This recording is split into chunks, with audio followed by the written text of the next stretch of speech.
de crédit destiné aux victimes, il sera proposé à votre auguste Assemblée, dans les semaines à venir, un projet de loi rapportant la loi d'amnistie votée le 6 mars 2024 par la précédente législature.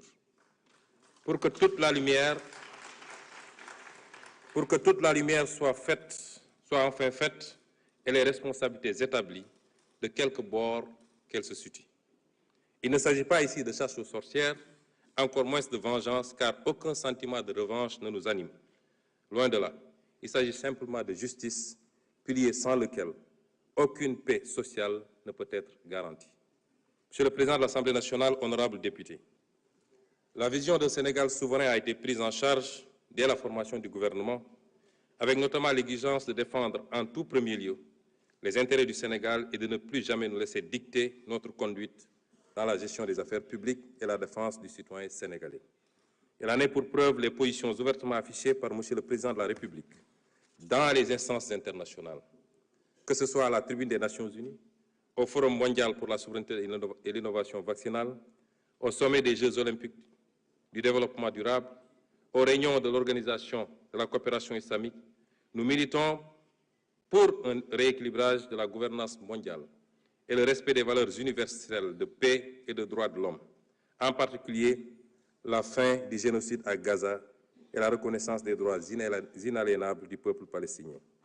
Au demeurant, au plan interne, la célébration du 80e anniversaire du massacre des tirailleurs sénégalais à Thiaroye, le 1er décembre 1944, a été l'occasion d'affirmer notre exigence de souveraineté dans le rétablissement des faits, tronqués, maquillés et cachés depuis 80 ans.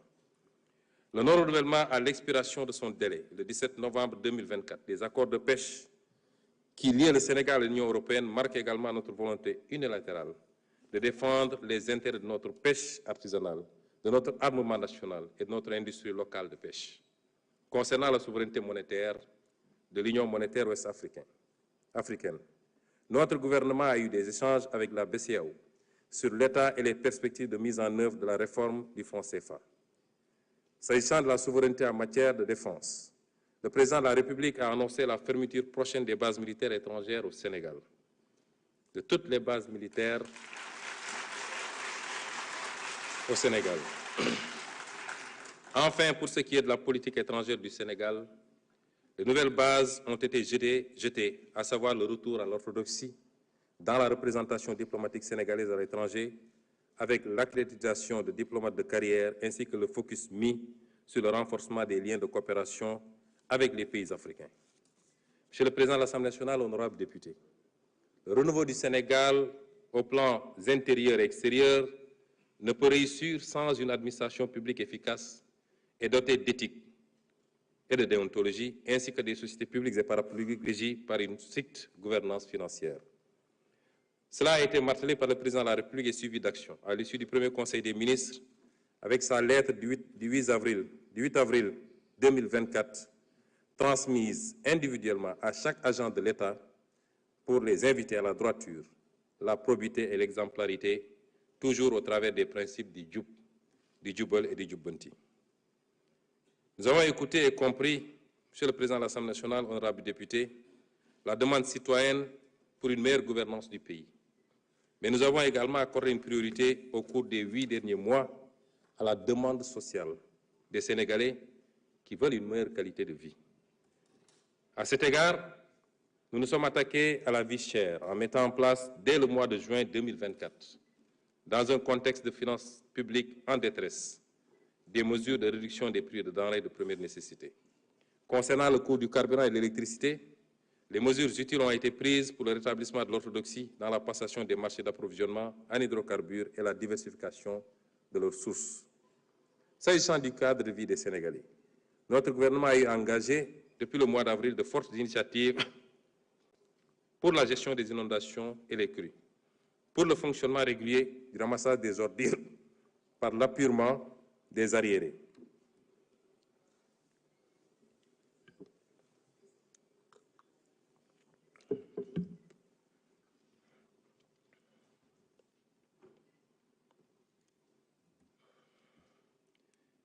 Pour le fonctionnement régulier du ramassage des ordures par l'appurement des arriérés de paiement dues par la SONAGED aux concessionnaires et pour l'organisation mensuelle d'une journée Setal Suñu Réew, s'agissant en particulier de la gestion des inondations et des crues.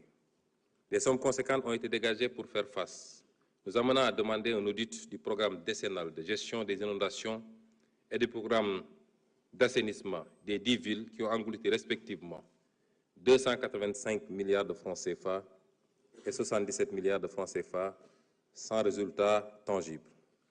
Monsieur le Président de l'Assemblée nationale, honorables députés, dans le domaine de l'équité sociale, préoccupation prioritaire pour le gouvernement, nous nous sommes attelés à gérer l'impact des contraintes de finances publiques sur le paiement des bourses de sécurité familiale, avec l'appurement des arriérés prévus au cours du premier trimestre 2025.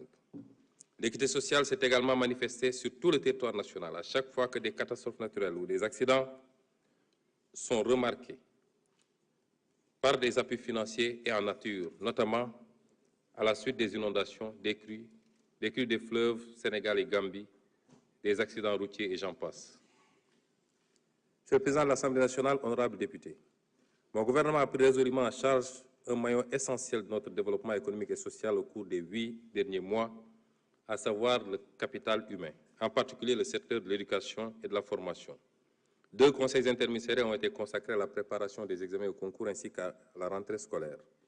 D'importantes décisions ont été prises à l'issue de ces conseils, parmi lesquelles la résorption du déficit d'enseignants, l'élimination progressive des abris provisoires, la prise en charge de la problématique du défaut de pièces d'état civil des élèves, le paiement des primes et indemnités d'examen. Mon gouvernement se préoccupe fortement des taux d'échec élevés du CFE, 34,5%, au BFM, 26% et au baccalauréat, 49,5%. Cela signifie qu'une proportion significative de nos enfants quittent l'école sans diplôme correspondant à leur cycle scolaire. Nous devons y remédier. Dans le domaine de l'enseignement supérieur, le défi majeur en cours de prise en charge est la transformation systématique du secteur avec la mise en place imminente d'un comité de pilotage chargé de proposer au Président de la République des mesures pertinentes. À cette fin, d'ores et déjà, les actions requises pour le rétablissement du calendrier universitaire et la pacification de l'espace universitaire ont été engagées. Les actions en direction de la jeunesse et de la promotion de la citoyenneté n'ont pas été en reste depuis avril 2024 avec l'organisation des vacances agricoles, le repositionnement du service civique et du volontariat au niveau de la primature pour plus d'impact et la systématisation du concept Armée-Nation dans tous les domaines d'activité appropriés.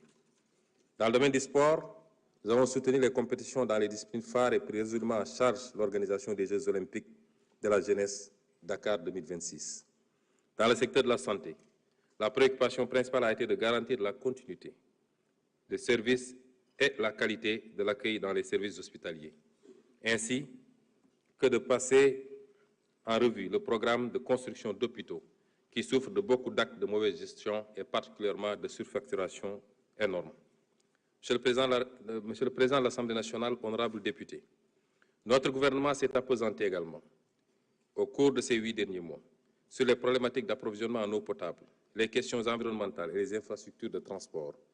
Concernant l'approvisionnement en eau potable, nous avons fermement engagé la résolution des insuffisances dans la gestion de l'hydraulique rurale et urbaine avec notamment des directives pour mettre un terme aux incongruences caractérisées de la traversée de zones rurales non desservies en eau potable par des canalisations d'eau destinées aux villes.